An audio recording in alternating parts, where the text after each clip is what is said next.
రాజకీయ ముఖ చిత్రం ఎలా ఉంది నిర్మోహమాటంగా మాట్లాడుకుంటే ఇదంతా మనమే ఉన్నాం గనక మనం ఉన్నది ఉన్నట్టుగా మాట్లాడుకోవడం మంచిది. ఉన్నది ఉన్నట్టుగా మాట్లాడుకుంటే ఏం చెయ్యాలి అర్థమవుతుంది. సో ఎందుకంటే ఇవాళ ఉన్నటువంటి రాజకీయ స్థితి చూస్తే భారతీయ జనతా పార్టీ పట్ల ప్రజలు, కేంద్రంలో ఉన్న ప్రభుత్వం పట్ల ప్రజలు ఏమనుకుంటున్నారు? ఇటీవల లోక్నీతి, సిఎస్డిఎస్, ద హిందూ కలిసి దేశవ్యాప్తంగా ఒక ప్రీపోల్ సర్వే జరిపారు. మీలో చాలా మంది చూసుంటారు. చూడకపోతే దయచేసి దాన్ని చదవండి, అధ్యయనం చేయండి. ఎందుకంటే అందరూ నాయకులు ఉన్నారు కనుక చాలా కీలకం. మీకు తెలియని వాళ్ళ కొరకు ఈ CSDS, centre for study of developing societies అంటారు. లోక్నీతి భారతదేశంలో ఒక క్రెడిబుల్ సర్వేలకు మారిపోయింది. సర్వే అంటే ఎవరు గెలుస్తారు, ఎవరు ఓడతారు, ఎవరికి ఎన్ని సీట్లు వస్తాయి అనే పొలిటికల్ క్యూరియాసిటీని మాత్రమే క్యాటర్ చేస్తున్నాయి ఈ రోజుల్లో. మీకు సి ఓటర్ సర్వే కానీ ఇలాంటివన్నీ. కానీ centre for study of developing societies, Lokniti, the Hindu కలిసి నేషనల్ ఎలక్షన్ స్టడీస్ అని చాలా కాలంగా ప్రీ పోల్ సర్వేనే కాదు, పోస్ట్ పోల్ సర్వే కూడా జరుపుతారు ఎన్నికలు అయ్యాక కూడా. ఈ సర్వేలో వాళ్ళు ప్రజల పబ్లిక్ ఒపీనియన్ ఎలా ఫార్మ్ అవుతుంది, ఎలక్టోరల్ బిహేవియర్ ఏది డిఫైన్ చేస్తుంది, ఎలక్టోరల్ బిహేవియర్ను డిఫైన్ చేస్తున్న కారణాలు ఏంటి, అంశాలేంటి అనే లోతుల్లోకి వెళ్ళి పరిశీలిస్తుంది. అందువల్ల ఎవరికి ఎన్ని సీట్లు వస్తాయి అనే జోలికి పోకుండా, అఫ్కోర్స్ ఈ ప్రాసెస్లో ఏ పార్టీ ఆధిక్యతలో ఉంది కూడా చెప్తారు. కానీ దానికన్నా ముఖ్యమైనది అంటే what are the issues that are driving the public opinion. ఎన్నికల సమయంలో ప్రజాభిప్రాయాన్ని నిర్దేశిస్తున్నటువంటి అంశాలు అవి అర్థమైతే, ఆ డయాగ్నోసిస్ మనకు కరెక్ట్గా అర్థమైతే మనం ఎక్కడ ప్రిస్క్రిప్షన్ ఏంటి, ఎలా ఇంటర్వ్యూ కావాలని అర్థమైంది.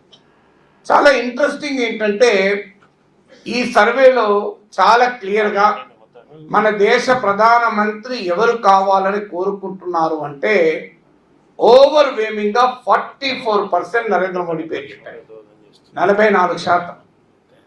నియరెస్ట్ రాహుల్ గాంధీ 27%కి వచ్చాడు.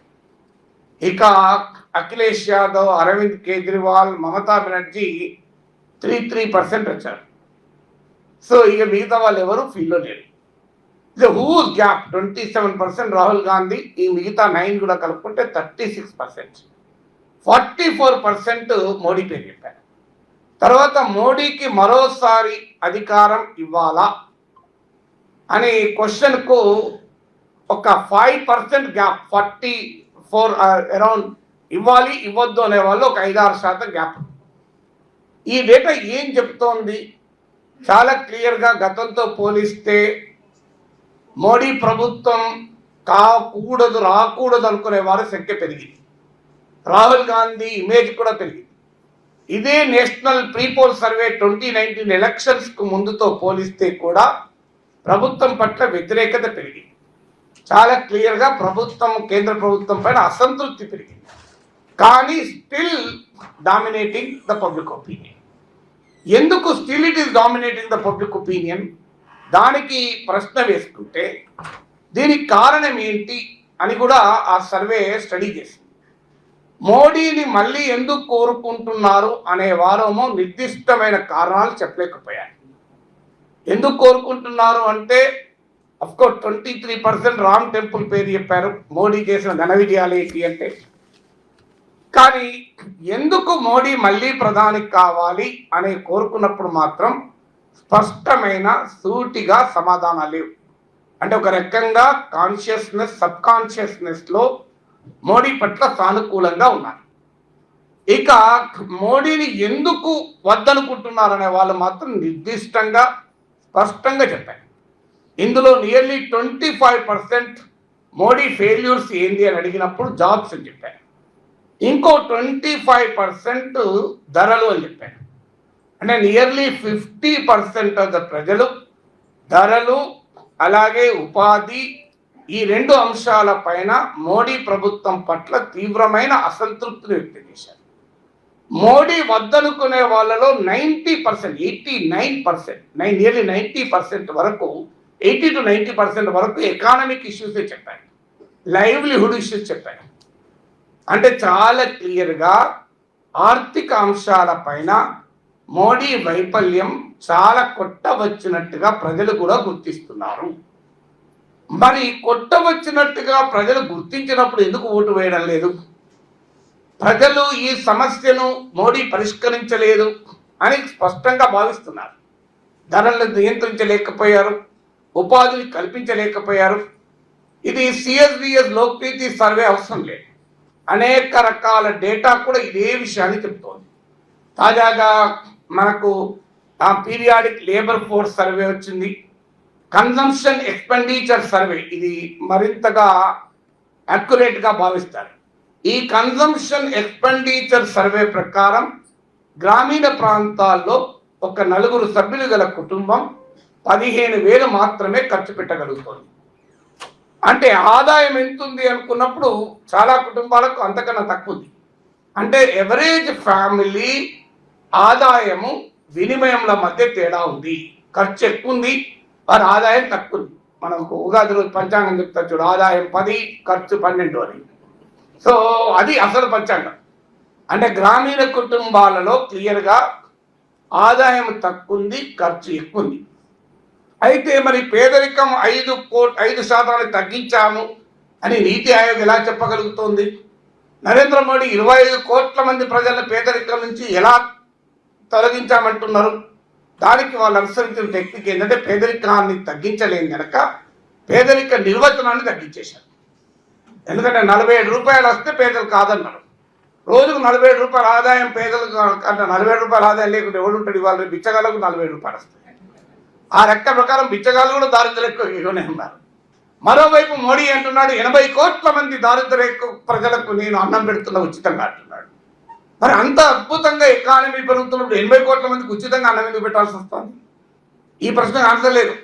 ఎకానమీ బాగా పెరిగితే 80 కోట్ల మందికి ఉచితంగా అన్నం పెట్టాల్సిన అవసరం లేదు. 80 కోట్ల మంది ఇప్పటికీ ప్రభుత్వం పెట్టే అన్నం పైన ఆధారపడుతున్నారంటే ఎకానమీ బాగాలేనట్టు లెక్క. సో అందువల్ల ఏ ఎంప్లాయ్మెంట్ లెక్కలు తీసినా అన్ఎంప్లాయ్మెంట్ లెవెల్స్ చాలా హైయెస్ట్ లెవెల్కి పెరిగాయి. ఉమెన్ లేబర్ ఫోర్స్ పార్టిసిపేషన్ పెరిగినట్టు కనబడుతున్నా పెరిగింది సెల్ఫ్ ఎంప్లాయిడ్లో పెరిగింది. సెల్ఫ్ ఎంప్లాయిడ్ అంటే అందులో హైయెస్ట్ 40% అగ్రికల్చర్, అంటే వాళ్ళ పొలంలో వాళ్ళు పనిచేసుకుంటున్నారు. అది ఎంప్లాయ్మెంట్. అంటే కాంట్రాక్చువల్ ఎంప్లాయ్మెంట్ గణనీయంగా పెరిగింది, 19% నుంచి 42% పెరిగింది. అలాగే మీకు 1,00,000 మంది ప్రభుత్వ రంగ బ్యాంకుల నుంచి ఇటీవల కాలంలో ఉద్యోగాలు తగ్గిపోయాయి. పబ్లిక్ సెక్టార్ నుంచి 3.5 లక్షలు తగ్గిపోయాయి. ఇవన్నీ ప్రభుత్వ డేటానే చెప్తున్నది. మీరు అందరూ నాయకులు కనుక నాకన్నా మీకు ఎక్కువ చదివి ఉంటారు. అందువల్ల జాబ్స్ అండ్ ఇన్ఫ్లేషన్ 2014-2024 మధ్య కాలంలో మీకు సిరియల్స్, రైస్ అండ్ సిరియల్స్, ఆహార ధాన్యాల ధరలు 54% పెరిగాయి. 77% కోడిగుడ్ల ధరలు పెరిగాయి. 67% మీట్ అండ్ ఫిష్ ధరలు పెరిగాయి. 80% పల్సర్ ధరలు పెరిగాయి.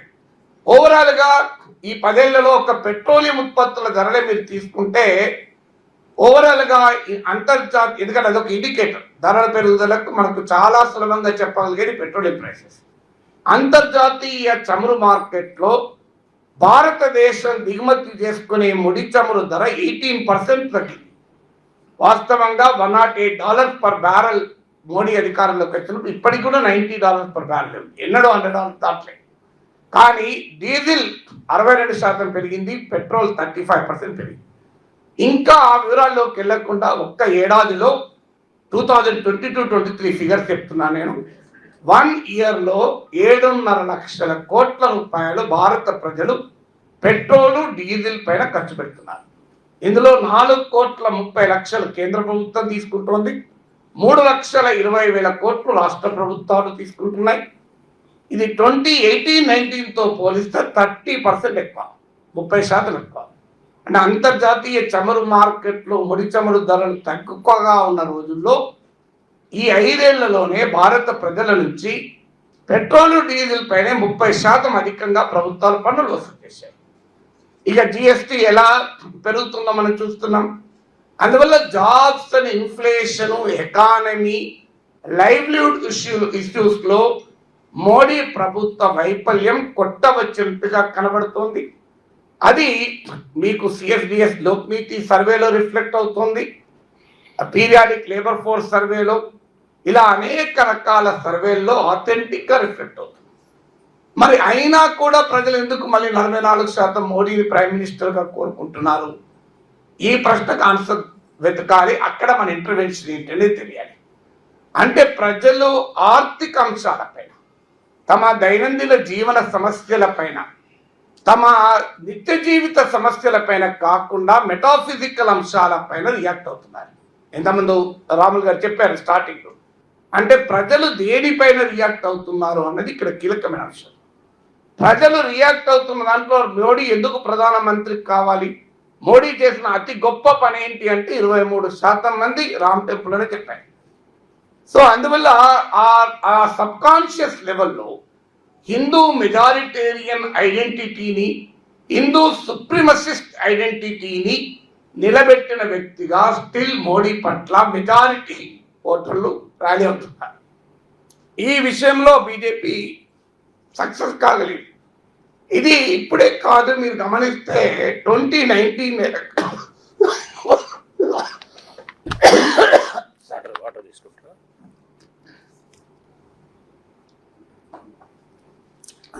వాస్తవంగా 2019 ఎలక్షన్స్ కు ముందు కూడా ఈ లోక్నీతి సిఎస్డిఎస్ హిందూ వల్ల సర్వే ఉంది. ఆ సర్వేలో కూడా ఎకానమీ పైన, లైవ్లీహుడ్ ఇష్యూస్ పైన మోడీ ప్రభుత్వం పట్ల ప్రజలు తీవ్రమైన అసంతృప్తితో ఉన్నారు. అయినా ఎన్నికల్లో 303 సీట్లు రావటానికి టర్న్ చేసిన అంశం పుల్వామా, బాలాకోట్. ఈ రెండు అంశాలు టర్న్ చేశాయి. 2019 కు ముందు జరిగిన ప్రీపోల్ సర్వేతో పోలిస్తే 2024లో జరిగిన ప్రీపోల్ సర్వే మరింతగా ఆర్థిక అంశాలపైన, హ్యాండ్లింగ్ ఆఫ్ ఎకానమీ పైన, మోడీ ప్రభుత్వం పైన అసంతృప్తి పెరిగింది. మీకు ఉదాహరణకు ఉద్యోగాల విషయంలో మోడీ ఫెయిల్యూర్ పట్ల తీవ్రమైన అసంతృప్తి వ్యక్తం చేసిన వారు 2019 కు ముందు 11% ఉంటే ఇప్పుడు 27% పెరిగింది, 16 percentage points పెరిగింది. అలాగే ఇన్ఫ్లేషన్, ధరల పెరుగుదల పైన 19% పెరిగింది. అంటే 2019 ఎన్నికల కన్నా ముందు కన్నా 2024 ఎన్నికల సమయంలో ఆర్థిక వ్యవస్థ తీరుతెన్నుల పైన, ముఖ్యంగా ఉపాధి అవకాశాలు, ధరల పెరుగుదల పైన ప్రజలు మోడీ ప్రభుత్వం పైన తీవ్రమైన అసంతృప్తితో ఉన్నారు. మరి అప్పుడు పుల్వామా వచ్చింది, బాలాకోట్ వచ్చింది. మనందరికీ తెలుసు అది ఎలా వచ్చిందో కూడా. అది నేను చెప్పాల్సిన అవసరం లేదు. సత్యపాల్ మాలిక్ అప్పటి జమ్మూ కాశ్మీర్ గవర్నర్గా ఉన్న వ్యక్తి బహిరంగంగానే చెప్పాడు, పుల్వామా జరగటానికి కారణం కేంద్ర ప్రభుత్వ వైఫల్యం. సిఆర్పిఎఫ్ వారు 1000కి పైగా ఉన్న జవాన్లను అత్యంత సెన్సిటివ్ ప్రాంతంలో రోడ్డు మార్గాన తీసుకెళ్లడం సరైంది కాదు అని కేంద్ర హోంమంత్రిత్వ శాఖకి హెలికాప్టర్లు అడిగితే వాళ్ళు ఇవ్వనన్నారు. ఫలితంగా రోడ్డు పైన తీసుకెళ్లాల్సి వచ్చింది. ఆ ఇన్సిడెంట్ జరిగింది. ఆ ఇన్సిడెంట్ జరుగుతున్న సమయంలో జిమ్ కార్బైట్ పార్క్ లో డిస్కవరీనో నేషనల్ జాగ్రఫిక్ ఛానల్ షూటింగ్ లో ఉన్నారు ప్రైమ్ మినిస్టర్ మోడీ. బయటికి వచ్చాక సత్యపాల్ మాలిక్ ఫోన్ చేసి అప్నా గల్తీ సే హువా అని చెప్పాడట. చుప్ బయటో అన్నట. ఇది సత్యపాల్ మాలిక్ కరణ్ థాపర్కి ఇచ్చిన ఇంటర్వ్యూ, మీరు వైర్ లో ఉంది చూడండి, యూట్యూబ్ లో దొరుకుతుంది. Satyapal Malik interview with Karan Thapar. So ఆయన స్పష్టంగా చెప్పాడు. తర్వాత నేషనల్ సెక్యూరిటీ అడ్వైజర్ చెప్పాడు అజిత్ దోవల్కు, చుప్ బయటో అన్నట. అప్పుడు ఆయనకు అర్థమైంది దీన్ని వేరే రకంగా ఉపయోగించుకోబోతున్నారు అని. ఇది సత్యపాల్ మాలిక్ జమ్మూ కాశ్మీర్ మాజీ గవర్నర్, ఆర్ఎస్ఎస్ కు సన్నిహితుడు, మోడీ ప్రభుత్వం నియమించిన గవర్నర్, మళ్ళీ వేరే వాళ్ళు నియమించిన గవర్నర్ కాదు. సో ఆయన బహిరంగంగా చెప్పిన విషయం. అందుకు ఆయన పైన ఇప్పుడు సిబిఐ దాడులు జరుగుతున్నాయి, అది వేరే విషయం అనుకోండి. సో అంటే ఒక ఫెయిల్యూర్ను ఎంత తెలివిగా ఒక సానుకూల అంశంగా మార్చుకున్నారు. It was a colossal failure. కానీ ఆ ఫెయిల్యూర్ను తమకు అనుకూలంగా మార్చుకొని అధికారంలోకి రాగలిగారు. ఇప్పుడు కాంట్రాస్ట్ చూద్దాం. 2019 ముందుతో పోలిస్తే ప్రజలు ఎకనామిక్ ఇష్యూస్ పైన, లైవ్లీహుడ్ ఇష్యూస్ పైన, మోడీ ప్రభుత్వం పైన మరింత కోపంతో ఉన్నారు. ఇలాంటి ఎమోషనల్ ఇష్యూస్ కొరకు మళ్ళీ ప్రయత్నం చేస్తున్నారు. మీరు గమనించండి, ఇటీవల ప్రైమ్ మినిస్టర్ మా నోట పాకిస్తాన్ వస్తోంది, రాజ్నాథ్ సింగ్ మళ్ళీ చెప్పాడు గుస్కే మారింగే అని, కానీ ఆ రియాక్షన్ లేదు మీరు గమనిస్తే సమాజంలో. ఎందుకంటే అక్కడేమో పుల్వామా ఇన్సిడెంట్ జరిగింది, దానికి రిటాలియేషన్గా బాలాకోట్ ఇన్సిడెంట్ జరిగింది. ఇన్సిడెంట్ జరిగినప్పుడు ప్రజల రియాక్షన్ ఒక రకంగా ఉంటుంది, ఇన్సిడెంట్ జరగనప్పుడు ఇంకో రకంగా ఉంటుంది. అది కూడా కాకుండా ఏ అంశమైనా ఒకసారి వాడిన తర్వాత దాని ప్రభావం అంతే లెవెల్లో ఉండదు. ఎకనామిక్స్లో లా ఆఫ్ డిమినిషింగ్ రిటర్న్స్ అంటారు. అంటే ఒక దాన్ని వాడిన తర్వాత మళ్ళీ వాడితే దాని రిటర్న్ డిమినిష్ అవుతాయి, తగ్గిపోతాయి. అందుకే మీరు ఈ మధ్య రాజ్నాథ్ సింగ్, ప్రధానమంత్రి మోడీ కూడా ఈ అంశాన్ని మళ్ళీ తీవ్రవాదులు వస్తే మేము పాకిస్తాన్ లోపలికి వెళ్ళి కొడతామని చెప్పారు. జనం కొట్టుకోని అన్నారు కానీ ఎవరు పట్టించుకోలేదు. ఇక సోషల్ మీడియాలో కూడా రియాక్షన్ లేదు మీరు గమనిస్తే. అలాగే మళ్ళీ పాకిస్తాన్, చైనా ఈసారి ఆ రెండు సరిపోదని చెప్పి శ్రీలంక కూడా పట్టుకొచ్చారు. కచ్చి దీవులు అని ఒక దీవి మీరు చదివి ఉంటారు. అది హిందూ మహాసముద్రంలో భారత Sri Lanka, India Sri Lanka maritime border line IMBLకు దగ్గరలో ఉంటుంది. ఈ 74-76లో కుదిరిన ఒప్పందాల ప్రకారం కాంగ్రెస్ పార్టీ వాళ్ళు ఇచ్చేసిండ్రు అని చెప్పి మొదలుపెట్టారు. తమిళనాడులో చాలా పార్టీలు మాట్లాడుతాయి, ఇంక్లూడింగ్ DMK మాట్లాడతాయి. కానీ ఒక దేశ ప్రధానమంత్రి ఇలాంటి ఒక సెన్సిటివ్ ఫారెన్ పాలసీ ఇష్యూను ఎన్నికల సమయంలో తీసుకొచ్చారు. ఇది ఏ రకంగా భారత ప్రయోజనాలకు కాపాడుతుంది? వెంటనే శ్రీలంకలో ఉన్న మీడియా ఎడిటోరియల్ రాశాయి, ఒక పెద్ద దేశం, పొరుగు దేశం మన పైకి వస్తుంది, ఇకనైనా మనం చైనా సహకారాన్ని గట్టిగా తీసుకోవాలి. అంటే ఒక రకంగా చైనా ఇన్ఫ్లుయెన్స్ శ్రీలంకలో పెరగడానికి మన ప్రధానమంత్రి మోడీ స్టేట్మెంట్ ఉపయోగపడ్డది. ఇది మళ్ళీ ఏదో ప్రత్యర్థులు మాత్రం చైనా ఏజెంట్లు అంటారు. విచిత్రం ఏంటంటే, అయ్యా నీవే కదా, నీ చర్యల వల్లనే చైనాకు శ్రీలంక మరింత క్లోజ్ అవుతుంది కదా, మరి దానికి ఆన్సర్ ఏంటి? అసలు ఇదే మోడీ ప్రభుత్వం 2015లో కోర్టులో ఒక పిటిషన్ కచ్చి దీవుల మీద నడుస్తుంటే దాంట్లో అఫిడవిట్ వేశారు. కచ్చి దీవులు వెనక్కు తీసుకుంటారా అని అడిగితే, అసలు వెనక్కు తీసుకునడానికి ఏముంది, మనం శ్రీలంకకు ఏ భూభాగము ఇవ్వలేదు కనుక తీసుకునేది ఉండదు అని చెప్పారు. ఇది 2015లో కోర్టులో ఇచ్చిన అఫిడవిట్. 2022లో రాజ్యసభలో ఇచ్చిన జవాబులు చెప్పారు, కచ్చి దీవులు భారత శ్రీలంక జల సరిహద్దుకు శ్రీలంక వైపు ఉంటుంది అని. అది రిటర్న్ గా ఇచ్చిన రిప్లై. విచిత్రం ఏంటంటే, ఇదే మోడీ ప్రభుత్వం కచ్చి దీవులు శ్రీలంకదని చెప్తుంది. వాస్తవంగా ఆ దీవిలో శ్రీలంక వాళ్ళు ఉండరు, ఇండియా వాళ్ళు ఉండరు. ఏమైనా వెళ్తే మత్స్యకారులు వెళ్ళి చేపలు పట్టుకోవడమే. దాన్ని కూడా ఇవాళ ఇష్యూగా ముందుకు తీసుకొచ్చారు. కానీ అది తమిళనాడులకు మించి బయట ఎక్కడ రెసిడెన్స్ ఉంటుందని అనుకోను. తమిళనాడులో కూడా ఎంత రెసిడెన్స్ ఉంటుంది, ఎందుకంటే మోడీ అనక ముందర నుంచి DMK అంటుంది అదే మాట. సో ఎందుకు ఈ మాట చెప్తున్నంటే, మళ్ళీ ఎమోటివ్ ఇష్యూస్ ముందుకు వస్తున్నాయి. నేను టీవీ ఛానల్లో ధర్మపురి అరవింద్ ఇంటర్వ్యూ చేశాను.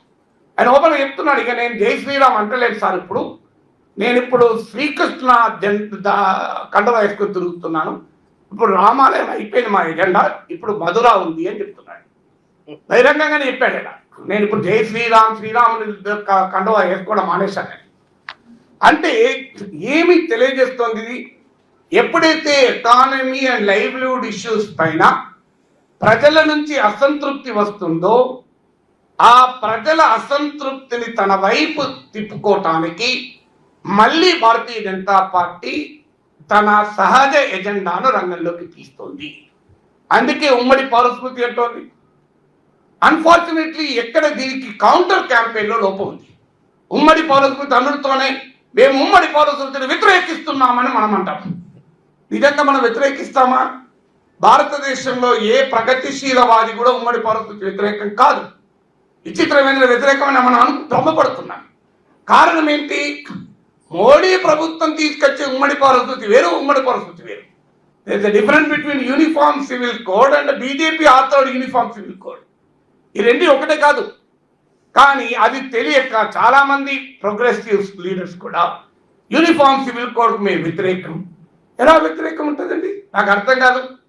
మత ఛాందసవాదంతో ఉండే పర్సనల్ లాస్ ఉండాలని మనం కోరుకుంటామా? అసలు భారతదేశంలో ప్రగతిశీలవాదులే కదా మహిళల ఐక్యత కొరకు అన్ని విషయాల్లో పోరాడింది. కానీ ఆ ట్రాప్లో పడుతున్నాం. ఆ ట్రాప్లో పడకూడదు. ఏమనాలంటే we are for uniform civil code, కానీ యూనిఫామ్లీ ఈక్వల్ సివిల్ కోడ్ కావాలని కోరుకుంటున్నాం. చర్చ యూనిఫామ్ సివిల్ కోడ్ కావాలా వద్దా అని కాదు. యూనిఫామ్ సివిల్ కోడ్ కావాలా, యూనిఫామ్లీ ఈక్వల్ సివిల్ కోడ్ కావాలా, యూనిఫామ్లీ అన్ఈక్వల్ సివిల్ కోడ్ కావాలా, ఇది తేల్చండి అని చెప్పాలి. మీరు నేను చెప్పింది నమ్మకపోతే మీరు uniform civil code in people's democracy .in అని కొట్టండి. అందరికీ తెలుసు పీపుల్స్ డెమోక్రసీ ఎవరి పత్రిక, అందులో ఉంటుంది communist never oppose uniform civil code అని. నేను చెప్పింది అబద్ధం అయితే మీరు చదవండి. కానీ ఇది ఎంతమంది ఒప్పుకుంటున్నారు? కారణం ఏంటి అంటే ఈ యూనిఫామ్ సివిల్ కోడ్ మోడీ ప్రభుత్వం తెచ్చేదే యూనిఫామ్ సివిల్ కోడ్ అనుకొని అది అన్యాయంగా ఉందని మనం మాట్లాడుతున్నాం. కానీ ఎప్పుడు కూడా నెగటివ్ క్యాంపెయిన్తో ఒక రకంగా భారతీయ జనతా పార్టీ ప్రచారానికి బలం చేకూరుతుంది. చూడు వీళ్ళంతా మైనారిటీ అపీజ్మెంటు. ఎందుకంటే బీజేపీ ఎక్కడ పెరిగింది మీరు హిస్టరీలోకి వెళ్ళండి. 1984లో అటల్ బిహారీ వాజ్పేయి లాంటి ముసుగు తోడుకొని గాంధీయ సోషలిజం అనే నినాదం ఇస్తే బీజేపీకి 2 సీట్లు వచ్చాయి. కానీ రాజీవ్ గాంధీ 2 పనులు చేశాడు. ఒకటి, షాబాను కేసులో సుప్రీంకోర్టు చారిత్రాత్మక తీర్పు చెప్పి ముస్లిం మహిళలకు కూడా మెయింటెనెన్స్ హక్కు ఉంటుంది అంటే ముస్లిం ఫండమెంటలిజానికి తలవంచి రాజీవ్ గాంధీ ప్రభుత్వం పార్లమెంట్లో షాబాను తీర్పుకు పనిచేయకుండా ఉండేందుకు చట్టం చేశాడు. దానితో భారతీయ జనతా పార్టీకి బ్రహ్మాండమైన అవకాశం వచ్చింది. చూడు మైనారిటీలకు ముస్లింల అపీల్మెంట్కి ఎలా తలవంచుతున్నారు. ఆ తర్వాత ఎక్కడ హిందూ ఓడిపోతుందో అని అయోధ్య, బాబ్రీ మసీద్, రామ జన్మభూమి వివాదాస్పద డిస్ప్యూటెడ్ ఏరియా ఉన్న దాని తాళాలు తెరిచి అక్కడ పూజలకు అనుమతించింది రాజీవ్ గాంధీ ప్రభుత్వం. ఈ 2 పనుల వల్ల జరిగింది ఏంటంటే భారతీయ జనతా పార్టీ హిందూ కన్సాలిడేషన్ పెరిగి 1984లో 7.5% ఓట్లతో 2 సీట్లు తెచ్చుకున్న బీజేపీ 89కి వచ్చే వరకు 85 సీట్లు తెచ్చుకోవాలి, 85 సీట్లు తెచ్చుకోవాలి. అంటే ఎక్కడ ఈ యూనిఫామ్ సివిల్ కోడ్ను వ్యతిరేకించడము అనే దానిపైన బీజేపీకి ఒక అప్పర్ హ్యాండ్ ఏమొస్తుంది చూడండి. ఈ సెక్యులర్ పార్టీస్, ప్రోగ్రెసివ్గా ఆలోచించే వాళ్ళంతా మైనారిటీస్కు అనుకూలము, మైనారిటీ ఫండమెంటలిజానికి అనుకూలము అని ఒక ముద్ర వేసి హిందూ మెజారిటీ ఓటర్ను అట్రాక్ట్ చేయగలుగుతున్నారు. ఇది లోపం ఎక్కడ? లోపం ఐడియాలజీలో కాదు, లోపం అవగాహనలో కాదు, లోపం కమ్యూనికేషన్లో. సరిగా అర్థం చేసుకోలేక మనం చెప్పాల్సింది అంటే, అయ్యా నిన్న నేను అడిగాను ధర్మపురి అరవింద్ ఇదే యూనిఫామ్ సివిల్ కోడ్ గురించి ఆయన మాట్లాడితే మా మేనిఫెస్టోలో ఉందని నేను అన్నాను. యూనిఫామ్ సివిల్ కోడ్ కావాలా అండి? గోవాలో ఉన్న యూనిఫామ్ సివిల్ కోడ్లో మీ ప్రభుత్వం బాగా మెచ్చుకుంటున్న యూనిఫామ్ సివిల్ కోడ్ ఏముందో తెలుసా? 30 ఏళ్ల వరకు కూడా సంతానం కలగకపోతే హిందూ భర్త పెళ్లి చేసుకోవచ్చండి. నా బిడ్డను అంగీకరిస్తా, మీ బిడ్డకు అంగీకరిస్తావా అని అడిగినా. 25 ఏళ్ల వరకు కూడా మగ సంతానం కలగకపోతే హిందూ పురుషుడు పెళ్లి చేసుకోవచ్చండి. అయ్యా మగ సంతానానికి స్త్రీకి సంబంధమే లేదని వైద్యశాస్త్రం చెప్తోంది. ఇది గోవాలో ఉన్న యూనిఫామ్ సివిల్ కోడ్. పార్లమెంటు సాక్షిగా కేంద్ర మంత్రులు పొగిడిన యూనిఫామ్ సివిల్ కోడ్ ఉంది. ఈ యూనిఫామ్ సివిల్ కోడ్ను నేను ఎలా అంగీకరించాలి అని అడిగాను. నా హిందూ అక్క చెల్లెలకు అన్యాయం జరిగే యూనిఫామ్ సివిల్ కోడ్ను నేను ఎందుకు అంగీకరించాలి అని అడిగాను. మీరు చెప్పండి, నా హిందూ అక్క చెల్లెలకు అన్యాయం చేసే యూనిఫామ్ సివిల్ కోడ్ మీరు తెస్తానంటే నేను ఒప్పుకోవాలా? ఇప్పుడు హూ ఇస్ మోర్ హిందూ నాకు తెలియని అన్న. మీరు సిటిజన్షిప్ అమెండ్మెంట్ యాక్ట్ కింద పాకిస్తాన్, ఆఫ్ఘనిస్తాన్, బంగ్లాదేశ్ నుంచి వచ్చే హిందువులకు ఇస్తున్నారు. మా శ్రీలంక తమిళ హిందువులు ఏం చేశారయ్యా? తమిళం మాట్లాడుతున్నారమ్మా అంటే సౌత్ ఇండియా నుంచి వచ్చే హిందువులు కాదు, నార్త్ నుంచి వచ్చే హిందువులా? నార్త్ అండ్ ఈస్ట్ నుంచి వస్తే వాళ్ళు హిందువులు, సౌత్ నుంచి వచ్చే వాళ్ళు హిందువులు కాదా? బికాజ్ వాళ్ళు తమిళ్ మాట్లాడతారు కనుక. అంటే వాళ్ళు దేవనాగరి లిపిలో రాయాలి, హిందీ రావాలా వాళ్ళకు? అంటే ఆన్సర్ లేదు. అందువల్ల కమ్యూనికేషన్లో ఉన్న లోపం ఏంటి అంటే యూనిఫామ్ అంటే దీనికి కారణం ఏంటి? ఒక తత్వవేత్త అంటాడు, the concrete study of concrete conditions in essence of science అంటారు. నిర్దిష్ట పరిస్థితుల నిర్దిష్ట అధ్యయనమే శాస్త్రం. నిర్దిష్టంగా ఉమ్మడి పౌరస్మృతి ఏమిటి అని చదవకుండా మేము ఉమ్మడి పౌరస్మృతికి వ్యతిరేకము అని. నాకు తెలిసినంత వరకు ప్రగతిశీలంగా ఆలోచించే ఎవరు కూడా ఉమ్మడి పౌరస్మృతి వ్యతిరేకం కాదు. అయితే యూనిఫామ్లీ అన్ఈక్వల్ సివిల్ కోడ్కు వ్యతిరేకం. ఒక మతానికి సంబంధించిన పర్సనల్ లాస్ అన్ని మతాలపైన రుద్దే విధానానికి వ్యతిరేకం. ఏ మతంలోనైనా రాజ్యాంగ విలువలైన సమానత్వానికి వ్యతిరేకంగా ఉన్న చట్టాలు, అది ఈ మెజారిటీ మతంలో ఉండని, మెజారిటీ మతం పర్సనల్ లాలో ఉండని, మైనారిటీ మతం పర్సనల్ లాలో ఉండే, రైట్ టు ఈక్వాలిటీకి వ్యతిరేకంగా ఉంటే దాన్ని మనం వ్యతిరేకించాలి. రైట్ టు ఈక్వాలిటీ అనేది ప్రాతిపదిక అవుతుంది తప్ప మతం ప్రాతిపదిక కాదు. ఇవాళ ప్రభుత్వం తేవాలనుకుంటున్న యూనిఫామ్ సివిల్ కోడ్కు రైట్ టు ఈక్వాలిటీ లాంటి రాజ్యాంగ సూత్రాలు ప్రాతిపదిక కాదు, మెజారిటీ మత సూత్రమే ప్రాతిపదిక. దాన్ని మనం వ్యతిరేకించాలి. అయ్యా అది మెజారిటీ మతమా మైనారిటీ మతమా అని కాదు, రాజ్యాంగ మౌలిక సూత్రమైన సమానత్వానికి అనుకూలంగా ఉందా లేదా అన్నది. అందువల్లే యూనిఫామ్లీ అన్ఈక్వల్ సివిల్ కోడ్ తేవాలని మీరు చూస్తున్నారు. ఒక మతం సివిల్ కోడ్లో ఈక్వాలిటీ లేకపోయినా దాన్ని రుద్దాలని చూస్తున్నారు. యూనిఫామ్లీ ఈక్వల్ సివిల్ కోడ్ అన్ని మతాలకు కావాలని మేమంటున్నాం అని చెప్పగలగాలి. సో అలా కమ్యూనికేషన్లో ఉండేటువంటి ఇలా చెప్పినప్పుడు ఆటోమేటిక్గా ప్రజల్లో కూడా ప్రశ్న వస్తుంది. ఈ సిఎస్డిఎస్ సర్వే ఇంకొక ఇంట్రెస్టింగ్ పాయింట్ చెప్తాను. హిందూ రాష్ట్రాలు ఎంతమంది కోరుతున్నారు అని అడిగారు. 11% మాత్రమే హిందూ రాష్ట్రం కావాలి అని కోరారు. అంటే 44% ప్రధానమంత్రిగా మోడీ కావాలని కోరుకుంటున్నారు. అదే సమయంలో భారతదేశంలో మెజారిటీ ప్రజలు సిఎస్డిఎస్ లోక్నీతి సర్వే ప్రకారం ప్లూరాలిటీ ఉండాలి అన్నారు. అంటే ఇది ఒక ఆశ్చర్యకరమైన పారాడాక్స్ మనకు కనబడుతుంది. ఒకవైపు దేశ ప్లూరాలిటీని నాశనం చేసి దేశంని 1 నేషన్ 1 రిలీజన్ 1 నేషన్ 1 లాంగ్వేజ్, రాష్ట్రాలకు హక్కులు లేని ఒక ఏకీకృత రాజ్యం కోరుకుంటున్న రాజకీయాన్నేమో ప్రజలు ఇప్పటికీ తిరస్కరించడం లేదు. కానీ ప్రజలు ఏమంటున్నారు, మళ్ళీ మాకు వైవిధ్యభరితమైన భారతదేశం కావాలి అంటున్నారు. అంటే glass half full half empty. మనం ఆనందించాల్సిన అంశం ఏంటంటే ఇప్పటికీ భారత ప్రజలు ప్లూరాలిటీని కోరుకుంటున్నారు. ఇప్పటికీ భారత ప్రజలు లౌకిక తత్వాన్ని కోరుకుంటున్నారు. మాకు హిందూ రాష్ట్రం కావాలని అనడం లేదు, ఇంక్లూడింగ్ మెజారిటీ హిందువులు కూడా అనడం లేదు. కానీ హిందూ ఐడెంటిటీని సపోర్ట్ చేస్తున్నారు, హిందూ సుప్రిమసీని సపోర్ట్ చేస్తున్నారు. దీన్ని ఎలా అర్థం చేసుకోవాలి? హిందూ రాష్ట్రాన్ని కోరుకోవడం లేదు, మతరాజ్యాన్ని కోరుకోవడం లేదు, వైవిధ్యభరితమైన భారతదేశాన్ని కోరుకుంటున్నారు. మతమే పౌరసత్వానికి ప్రాతిపదిక అనే అధికారంలో ఉన్న వారి ఆలోచన ధారను అంగీకరించడం లేదు. నీవు ఏ మతమైనా భారతదేశంలో జీవించవచ్చు అన్నది ఇప్పటికీ మెజారిటీ భారతీయులు భావిస్తున్నారు ఈ సర్వే ప్రకారం.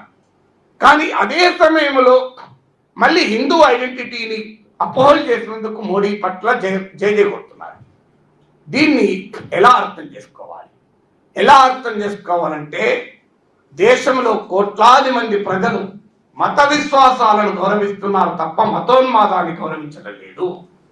ప్రజలు మత విశ్వాసాలకు ఆకర్షితులు అవుతున్నారు తప్ప మతోన్మాదానికి మతరాజ్య సిద్ధాంతానికి ఆకర్షితులు కావడం లేదు. ఇవాళన్న స్టేజ్ ఇది. నెక్స్ట్ స్టేజ్ ఏమవుతుంది? ఎన్నికల్లో గెలిస్తే ఐ థింక్ ఇలా ఉంటుందని అనుకోను. మెజారిటీ ప్రజలు కూడా మతరాజ్యాన్ని భావించవచ్చు. ఎందుకంటే మీరు చూడండి, డామినెంట్ ఐడియాస్ పాలక ఆలోచనలు శాసిస్తాయి.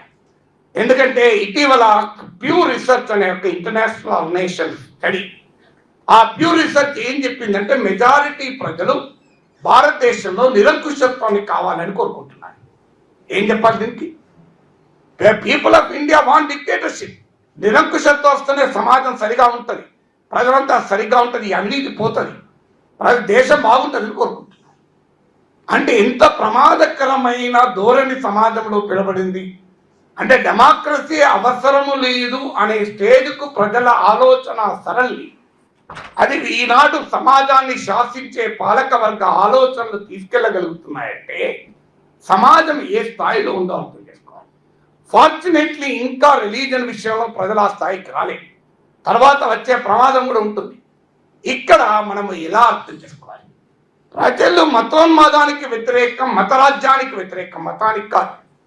అందువల్ల నా అభిప్రాయం మీరు అంగీకరిస్తారో తెలియదు, కానీ మన పోరాటం మతం పైన కాదు, మతాన్ని రాజకీయంగా వాడుకుంటున్న వారిపైనే పోరాటం ఉండాలి. ఎందుకు మతం పైన పోరాటం ఉండకూడదు? మతం పైన పోరాటం కూడదా? జన విజ్ఞాన వేదిక సెమినార్ పెట్టి తాత్విక ఆలోచనలు చెప్పండి, నాకు అభ్యంతరం లేదు. అసలు ఈ మతం ఏంటి, డైలెక్టిక్స్ ఆఫ్ రిలీజన్ చెప్పండి, అవసరం అభ్యంతరం లేదు. Public discourse is different from intellectual discourse. Intellectual discourse Lomo ఏది సైంటిఫికో చెప్తాం, పబ్లిక్ డిస్కోర్స్ లో ఏది సైంటిఫికో చెప్పం. ప్రజల ఆలోచన స్థాయిని బట్టి ఏది సైంటిఫికో ఏ మోతాదులో చెప్పాలో ఆ మోతాదులో చెప్తాం. అందువల్ల ప్రజల ఆలోచన సరళి ఏంటి? ఇవాళ మతాన్ని గౌరవించి మత ఉన్మాదాన్ని వ్యతిరేకిస్తున్న వారు ఏం చేయాలి? మతాన్ని గౌరవిస్తున్న కోట్లాది మంది ప్రజలను అటువైపు తోద్దామా, లేదు వారిని ఇటువైపు తీసుకొద్దామా? ఇది మన ముందున్న ప్రశ్న. మన కమ్యూనికేషన్, మన స్ట్రాటజీ అంతా వాళ్ళని అటువైపు తోస్తానికి ఉండకూడదు. ఎందుకంటే ఎవరేజ్ హిందూ వేరు, పొలిటికల్ హిందూయిజం వేరు. Hinduism is different from political Hinduism. అయితే సమస్య ఎక్కడ వస్తుంది? ఈ కన్వర్జేషన్ మనం ఎక్కడి దాకా తీసుకెళ్తున్నాము? అన్ఫార్చునేట్లీ ది ఆల్టర్నేటివ్ చెప్పాల్సిన వారు కౌంటర్ ఆర్గ్యుమెంట్ చెప్పాల్సిన, ఇంతకుముందు రాములు గారు అన్నారు కౌంటర్ ఆర్గ్యుమెంట్, చాలా కరెక్ట్. పాలిటిక్స్ లో ఆర్గ్యుమెంట్ కు కౌంటర్ ఆర్గ్యుమెంట్ ఉండాలి. కౌంటర్ ఆర్గ్యుమెంట్ను ఎక్కడి దాకా తీసుకెళ్ళాలి? ఈ హాల్లోకి తీసుకెళ్తున్నాం, సరిపోతుందా? ఈ హాల్లోకి తీసుకెళ్లాల్సిన అవసరమే లేదు కదా, వీళ్ళంతా ఒకటే ఆర్గ్యుమెంట్ కదా. ఇక్కడ కూర్చున్న ప్రతి ఒక్కరి అభిప్రాయం ఒకటే, తేడా ఏం లేదు. ఏం మాట్లాడుకుంటున్నా, ఎంత షార్ప్గా తీసుకెళ్లాలని మాట్లాడుతున్నాను తప్ప తీసుకెళ్ళాలి అనే విషయంలో ఎవరికి దీని అభిప్రాయం లేదు. కానీ అన్ఫార్చునేట్లీ మనమే గోడలు గీసుకొని ఈ కన్వర్జేషన్ జనరల్లోకి తీసుకెళ్ళగలుగుతున్నామా? మతాన్ని నమ్మిన ప్రతి ఒక్కడు మతోన్మాదిగా, మత రాజకీయాన్ని కోరుకుంటున్న వారిగా భావిస్తున్నారు. నేను చిన్నప్పటి నుంచి, బాల్యం నుంచి నా అనుభవం, మా నాన్నకు ఏ రాజకీయము లేదు. రోజు ఉదయాన్నే భగవద్గీత చదవండి ఏ పని చేసేవాడు కాదు. నాకు అందుకే అప్పటి నుంచే నా కాంక్షే విజయం కృష్ణ నచరాజ్యం సుఖానిచ్చాడు కిన్నో రాజ్యేనా గోవింద అంటే అప్పటి నుంచి తెలుసు భగవద్గీత. ఈ మధ్య సనాతన సభకు వెళ్ళి భగవద్గీతలోని 7వ అధ్యాయంలోని 21వ శ్లోకం చెప్పాను. చెప్తే అక్కడ ఉన్న బంగారయ్య శర్మ నన్ను పులకరించిపోయి ఇలాంటి మంచి వాళ్ళను మళ్ళీ మళ్ళీ పిలవాలని చెప్పాడు. ఆయన చాలా ఆనందపడ్డాడు. భగవద్గీతలు చెప్పారు సార్. ఎందుకంటే భగవద్గీతలో 7వ అధ్యాయంలో 21వ శ్లోకంలో ఏం చెప్తారు తెలుసా? ఏమన్నాడు తెలుసా? శ్రీకృష్ణుడు ఎవరు ఏ ఏ దేవుని యందు భక్తి శ్రద్ధలు కలిగి ఉంటారో వారికి ఆయా దేవుళ్ళ యందు భక్తి శ్రద్ధలను నేనే కల్పిస్తాను అర్జున అన్నాడు. అంటే దీని అర్థం ఏంటి? యేసు ప్రభువును నమ్మే వారిలో యేసు ప్రభువు పట్ల విశ్వాసాన్ని శ్రీకృష్ణుడే కలిగిస్తాడు. భగవద్గీత 7వ అధ్యాయం 21వ శ్లోకం ఇది. ఇది నేను చెప్పితే మన వామపక్షవాదులకు కొంతమంది కోపం వచ్చింది. వాళ్ళకి తెలియదు నేను ఇది ఎక్కడికి వెళ్ళి తీసుకున్నాను. సీతారాం యేచూరి ద హిందూయిజం అనే పుస్తకం అనే మీరు గూగుల్లో కొట్టండి, అది వస్తుంది, దాంట్లోకెళ్ళి తీసుకున్నాను. ఇప్పుడు మాత్రం కరెక్ట్ అంటారు సీతారాం యేచూరి చెప్పింది కదా. నాగేశ్వరం చెప్తే కోపం వామపక్షవాదులకి. ఈయన అయిపోయింది, మారిపోయాడు, ఈయన మారిపోయాడు. అది ఏమి ఇది ఇక్కడికి తెలియదక్కదనం అండి. ఇది నేను చెప్పింది శంకరాచార్యుడు చెప్పాడు. ఆత్మ పరమాత్మ, ఆత్మ వ్యక్తి, పరమాత్మ సమాజం, ఆదిశంకరుని తత్వం. ఇది కూడా చెప్పినాను నేను సనాతన సభలో. ఎక్కడికి వెళ్ళి తీసుకుని చెప్పిన సీతారాం యేచూరి పుస్తకంలోకి తీసుకుని చెప్పిన. హిందూయిజం మీద మీరు గూగుల్లో కొట్టండి, సీతారాం యేచూరి అని హిందూయిజం ఇన్ cpm.org కొట్టండి, వస్తుంది. అందులో భగవద్గీత శ్లోక 8, ఈ శ్లోక 21 చాప్టర్ 8 అని కొట్టండి, వస్తుంది. భగవద్గీత శ్లోక 21 చాప్టర్ 7 ఇన్ cpm.org కొట్టండి, వస్తుంది. ఇప్పుడు మాత్రం ఎవ్వరు కూడా నన్ను వ్యతిరేకించారు. అంటే మీరు చదవక నేను చదివితే తప్ప ఇది ఎక్కడ విచిత్రం. సో ఇది నేను సనాతన సభలో చెప్పలేదు, సీతారాం యేచూరి రాసింది. ఎందుకంటే సీతారాం యేచూరి ఆయన ఆథర్ కాదు కదా, ఆథర్ భగవద్గీత కదా, అల్లకెళ్ళి తీసుకొని చెప్పిన నేను. అంటే ఎందుకు చెప్పాలి ఇది? ఇది చెప్పినందుకు కొంతమంది కోపం వచ్చింది వామపక్షవాదులు. ఒక ఆయన అయితే పెద్ద మనిషి వీడియోలో పెట్టాడు, నాగేశ్వర్ అప్రమత్తంగా ఉండాలి ఇలాంటి వాళ్ళ పట్ల, ఇతను చాలా ప్రమాదకరం, అసలు ప్రజలు లౌకికవాదులు అప్రమత్తంగా ఉండాలి ఇలా సనాతన సభలకు వెళ్తున్న మేధావుల పట్ల. అని ఒక వీడియో పెట్టాడు. ఏం చేయాలి చెప్పండి? ఆ వ్యక్తి గురించి ఎంత అప్రమత్తంగా ఉండాలో నాకు చాలా తెలుసు, కానీ అలా పెట్టారు. అంటే ఏం మాట్లాడుతున్నాం మనము? అయ్యా, మీరు హిందూ మతానికి వ్యతిరేకంగా మీరు భగవద్గీత పైన పోరాటం చేసేది. మీరు భగవద్గీత పైన పోరాటం చేస్తే సీతారాం వ్యక్తులు ఎందుకు రాస్తారండి? ఆదిశంకరుని పైన మీ పోరాటమా? నా పోరాటం అయితే రామునిపై కాదు, రాముని పేరు చెప్పుకొని రాజ్యం కోసం తాపత్రయపడుతున్న వారిపైన పోరాటం. నాకు ఈ స్పష్టత ఉంది, మీకు కూడా ఉంటే సంతోషం. అసలు ఎవరిపైన పోరాటం? ఇంకొక ఉదాహరణ ఇస్తాను. ఇటీవల అక్షంతలు తీసుకొని మా కమ్యూనిటీకి వచ్చారు. Gated community, high-rise buildings, relatively కొంత అఫ్లియంట్ వాళ్ళే ఉంటారు. గణనీయమైన సంఖ్యలో బ్రాహ్మణ్స్ ఉన్నారు, 50 ముస్లిం ఫ్యామిలీస్ కూడా ఉన్నాయి. వచ్చారు. మా మేడం అక్కడ కల్చరల్ కమిటీకి హెడ్.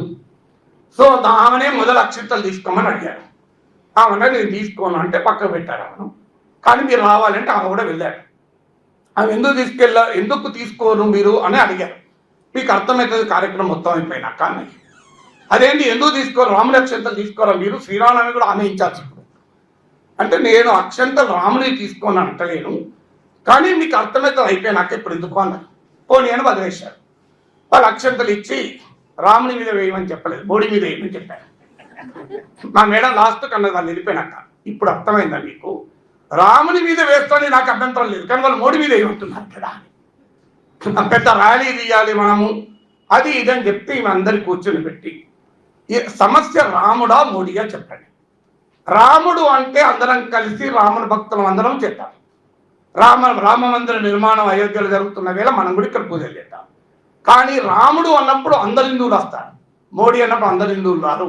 ఇది మోడీ అక్షంతల కార్యక్రమాన్ని మీరు భావిస్తున్నారా, రాముని పైన అక్షంతల కార్యక్రమం భావిస్తున్నారా అంటే 99% తిరగబడ్డారు. కరెక్ట్. ఇది మేడ శ్రీలక్ష్మి గారు చెప్పేది, ఇది రామునికే పరిమితం తప్ప రాజకీయాలు ఉండకూడదు అని నిర్ణయించారు. అంటే ఎందుకు ఈ మాట చెప్తున్నా అంటే ప్రజలు average people, Indian average Hindu maybe religious is different. చాలా మంది తప్పుడు కోట్ చేస్తుంటారు మార్క్స్ను. రిలీజియన్ ఇది ఓపియం ఆఫ్ ద మాసెస్, ఇది ఒక్కటే కోట్ చేస్తారు. మతం మత్తు మందు అని. మీరు దయచేసి మార్క్స్ ఒరిజినల్ టెక్స్ట్లోకి వెళ్ళండి. ఏముంది?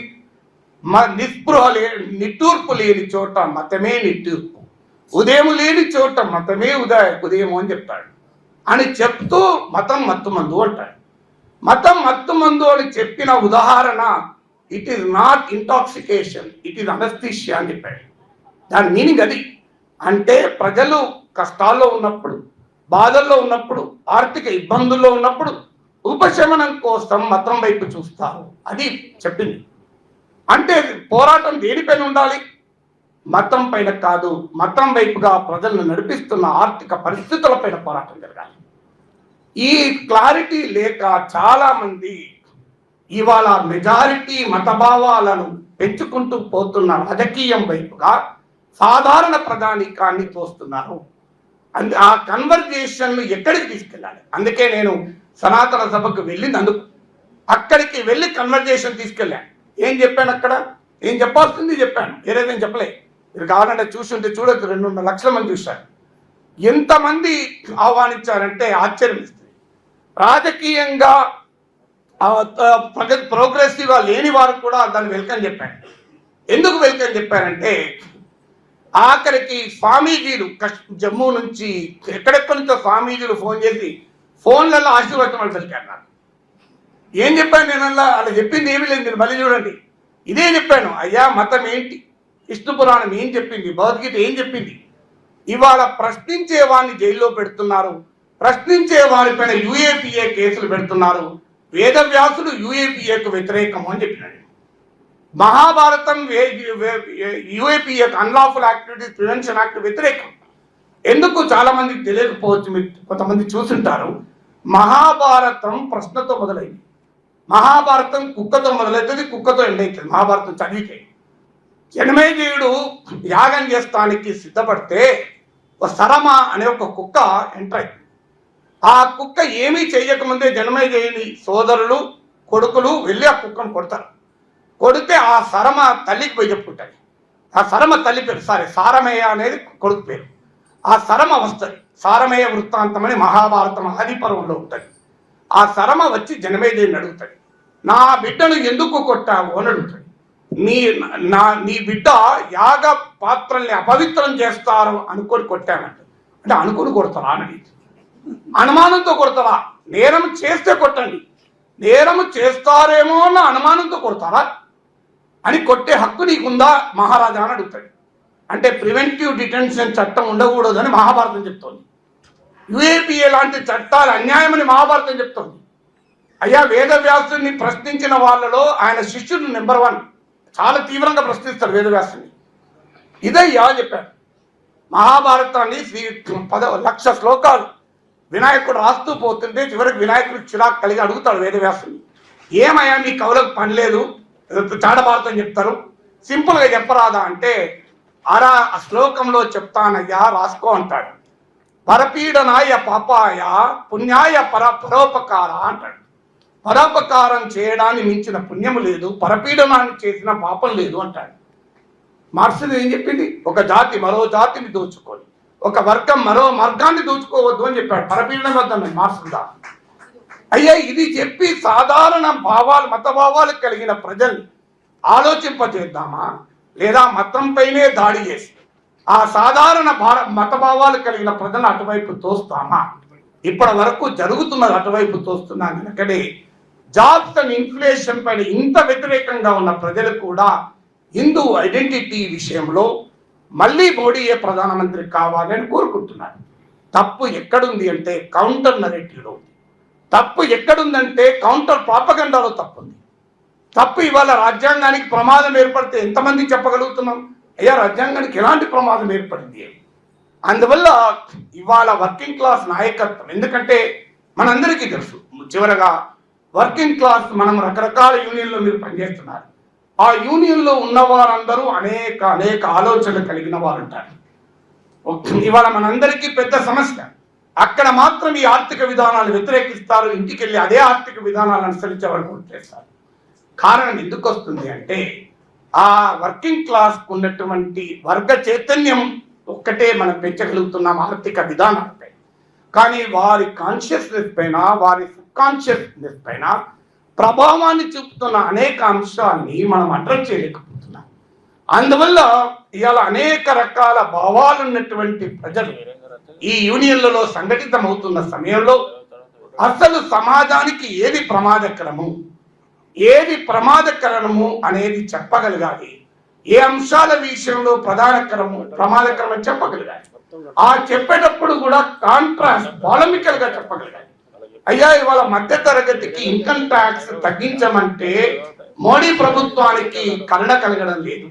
కానీ కార్పొరేట్లకు 2019 సెప్టెంబర్లో 10% ఇన్కమ్ ట్యాక్స్ తగ్గిస్తే ఇవాళ 1,86,000 కోట్ల ఆదాయం కేంద్ర ప్రభుత్వం కోల్పోయింది. ఇవాళ మీకు ఆశ్చర్యం వేస్తే డైరెక్ట్ ట్యాక్స్ కలెక్షన్ చూడండి, first time in the history of India personal income tax collections are higher than the corporate income tax collections. అంటే కార్మిక వర్గాన్ని మనం చెప్పాలి, అయ్యా మనము కడుతున్న పన్నులు ఎక్కువ కార్పొరేట్లు కడుతున్న పన్నుల కన్నా.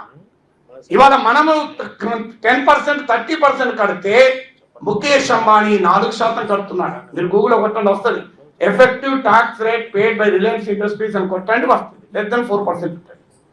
ఇవాళ దీన్ని అంగీకరించుదామా?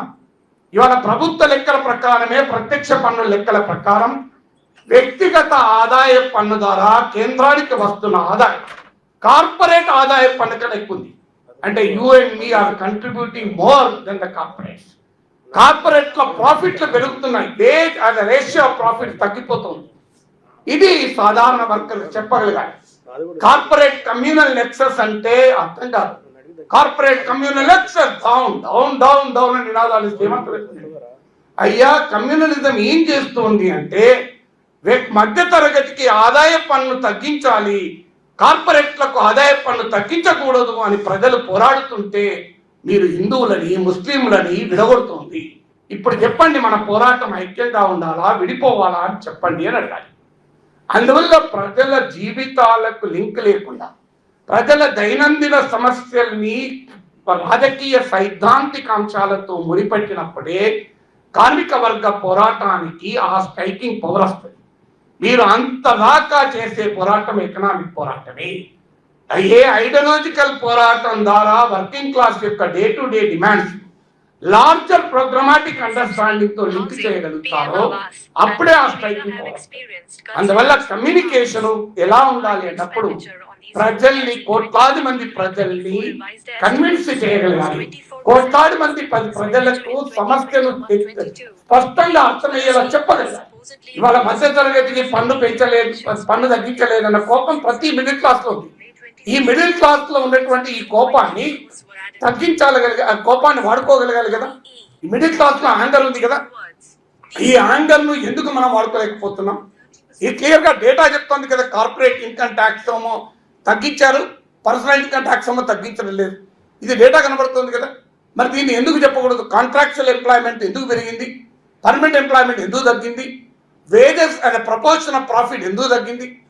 ఈ అంశాలు ప్రజల్లో గనక సమర్థవంతంగా తీసుకెళ్ళగలిగితే, అంటే కంబైన్డ్ గా చెప్పగలిగింది, ఎకానమిక్ ఇష్యూస్ పైన జరుగుతున్నటువంటి పరిస్థితులు ఇప్పటికే ప్రజలు అసంతృప్తున్నారు. ఆ అసంతృప్తిని రాజకీయ expression, political expression to the discontent ఇవ్వగలగాలి. అన్ఫార్చునేట్లీ ఆ పొలిటికల్ ఎక్స్ప్రెషన్ ఇవ్వకుండా ప్రజల పైన మెటాఫిజికల్ అంశాలు ప్రభావితం చెందుతున్నాయి. అందువల్ల ఆ మెటాఫిజికల్ అంశాల ప్రభావం నుంచి ప్రజల్ని గనక మనము బయటపడేయగలిగితే ఆర్థిక అంశాల పైన ప్రజల్లో ఉన్న అసంతృప్తి రాజకీయ వ్యక్తీకరణ జరుగుతుంది. అందువల్ల it is the challenge before us. ఈ ఎకనామిక్ ఇష్యూస్ పైన, లైవ్లీహుడ్ ఇష్యూస్ పైన ప్రజల్లో ఉన్న డిస్కంటెంట్, అసంతృప్తి, రాజకీయ వ్యక్తీకరణ జరగడానికి మనము చేయాల్సిన పనేంటి అంటే సరైనటువంటి ఇంటర్వెన్షనే, సరైనటువంటి ప్రాపగండా, సరైనటువంటి కమ్యూనికేషన్ చేయగలగాలి. ఆ క్లారిటీ కార్మిక వర్గ నాయకత్వానికి ఉంటే ఈ పోరాటంలో విజయవంతం కాగలం. ఎకానమీ పైన ప్రజల్లో ఉన్న అసంతృప్తికి ఒక రాజకీయ వ్యక్తీకరణ ఇవ్వగలరు. Thank you very much.